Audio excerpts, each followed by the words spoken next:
So you have been watching our videos and you are planning to go to Trinidad for next year, but you think you're a bacchanalist and you don't have a place to sleep yet. Let me tell you something, that is a big mistake. You want to make sure that you book your accommodation just as soon as you register for your costume. So in this episode, we are going to discuss all the different types of accommodations that you can look into and consider for when you are booking your trip and planning for Trinidad Carnival next year. But first, here at Face Candy Studio, we are all about beauty, confidence, femininity, and everything carnival. We are a woman-owned brand built by women for women who want to look absolutely tasty. So if that sounds like you, click the subscribe button and come on in, because confident women are always more fun to be around. So you're going to Trinidad and you register for your costume because, as I've been following, registration has already begun. So you need a place to sleep. I know some of you are watching Instagram, you're watching social media, and you are going to be a bacchanalist. For those of you who don't know what a bacchanalist is, a bacchanalist is someone who thinks they don't need sleep, they don't need rest, they don't need to freshen up a little bit, but that's not you. We don't do that over here at Face Candy Studio. We keep it cute, we keep it classy, and we keep it fun. And in order to do that, you're going to need a place to rest your head. There are many different types of accommodations that you can consider when you are going to Trinidad. So let's get into the different types of accommodations that are available in Trinidad and you should consider for when you are going to Trinidad Carnival next year. So we're going to start off with the most expensive to the least expensive. The most expensive being your traditional hotels. In Trinidad, we have the Hilton, we have the Hyatt, and we have the Marriott. For all of my travelers, these are all well-known brands. The hotels are your go-to place if you want familiarity, comfort, and a place to rest your head where you know the amenities are going to be top-notch. These accommodations are your traditional hotels. You're going to have housekeeping, security, a front desk that is available 24/7 to take care of your every need while you are in Trinidad during the carnival season. At these hotels, you're going to have your linen exchange. You're going to have fresh towels. At these hotels, you can also expect that there will be a bar, there will be in-room dining, there will be restaurants in and around the premises so that you can be comfortable and still go out and enjoy yourself when it's time to leave the premises and get back on the road. Also, at these hotels, you may look out and attend a fete or two because a lot of these promoters, they host their events at the hotels. So not only do we have the Hilton, the Marriott,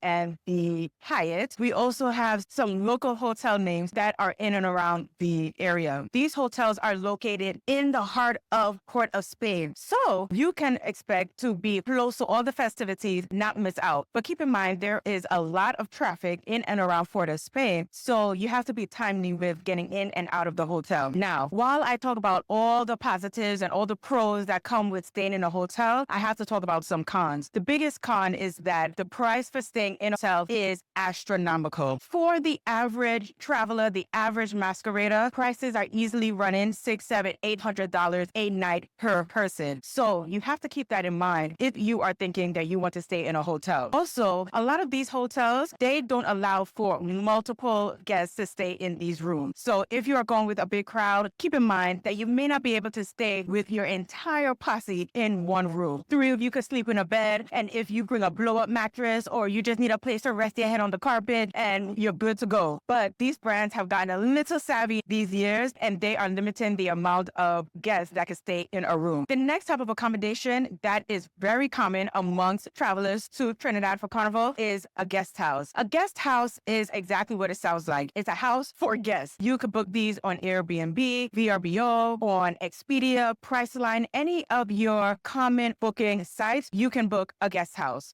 The guest house is more homey. You have your traditional amenities, you have your kitchenette, you have your bathroom, you have your bedroom, you have all of your, so to speak, traditional amenities. So it's not upscale as you may expect at hotels, but they are still very comfortable and very appropriate for a guest house. These accommodations, they will make you feel as if you are staying in auntie's home. If you're going home to see mama and you're staying at a home, so you will get a more island feel at the guest house. You are not going to have your linens changed every day. You are going to have restaurants on the premises, but you will be in a comfortable, clean space, and you will be able to go out on the road, enjoy yourself, and come back. At these guest houses, they have heightened security because they want to make sure that you as the guest is safe and comfortable while you are staying at their premise in Trinidad and Tobago. The pro for staying at a guest house is you can have your entire group stay with you. So if you are traveling with a group of 10, although I advise against it, the entire crew can stay in a guest house together. If you are staying just with you and a girlfriend, you can find a guest house that will accommodate just the two of you as well. The guest houses, they range from small and intimate to bigger spaces. So you would just have to do your research and choose which one would fit group and fit your liking. The second pro for choosing a guest house is that it could fit the budget a little bit better because for the most part, they will allow for your entire group to stay in a guest house. You can split the cost of the entire guest house for your entire stay amongst the entire group, which eases up the strain on your pockets. The con for staying in a guest house is that you don't have those amenities that you would have in a hotel. You're not going to have someone changing your linens. You're not going to have a restaurant on the premises. You cannot order in-room dining as you can at a traditional hotel. However, you get the experience of getting local amenities out and about the road. So you could get your doubles, you could get your palori, you could get your roti, maybe just down the road across the street from the guest house. Now, the third and final accommodation that I am going to throw into the mix is staying with family. If you happen to be going to Trinidad with someone who is from Trinidad and you have the luxury of staying with family, then I suggest you take that. Reason being is that you get the best of both worlds. When family is coming home to Trinidad, we love to host everybody who comes. So if you are going with a friend who happens to have an auntie, an uncle, or a grandmother who is still living in Trinidad and they are opening up their doors for you, then you want to jump on that. Not only would you save a shitload of money, but you also get traditional food, traditional cooking, and that home feel that you just are not going to get if you are staying in a hotel. Now, the big con that I have against staying with family, while I do support it, is you have to keep in mind where it is located. Some of our family members are living far down south. They're living quite up by point. They're living in areas that under normal circumstances would be ideal for you to stay in. But during the carnival season, the location of where your aunt may be staying or your grandmother may be living may be too far out of the way for you to get to and from these fits. Also, you want to keep in mind what kind of energy and vibe the family is having. Are they going to be okay and comfortable with you coming in at all hours of the night? Because if they're not and they're going to be giving you some pressure,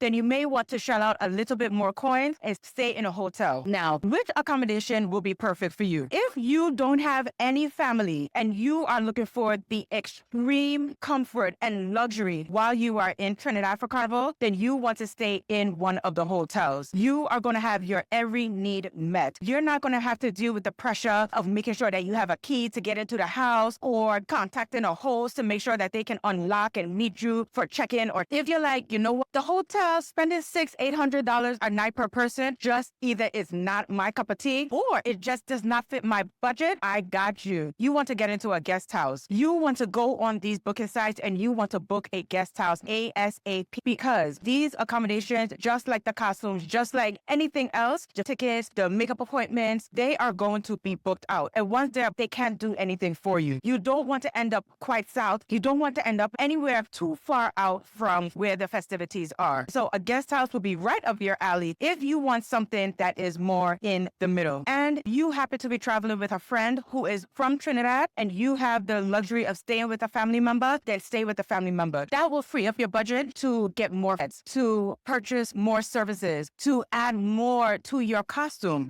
That's a story for another day. But it will free up your budget to do more of what you would like to do, which is free up yourself and enjoy yourself while in Trinidad. So I want to hear in the comments, which accommodation is more of your style? Are you the type of person who are like, I want the extreme luxury and amenities, I want to stay in a hotel? Or are you, I just need a place to rest my head, auntie, I will be by you. Drop your type of accommodation in the comments so we can have a conversation. And as always, here on this channel, we talk everything beauty, femininity, confidence, and carnival. So if that sounds like you, I want you to subscribe and stay tuned for more content, beauty, femininity, and carnival. Until next time, stay beautiful.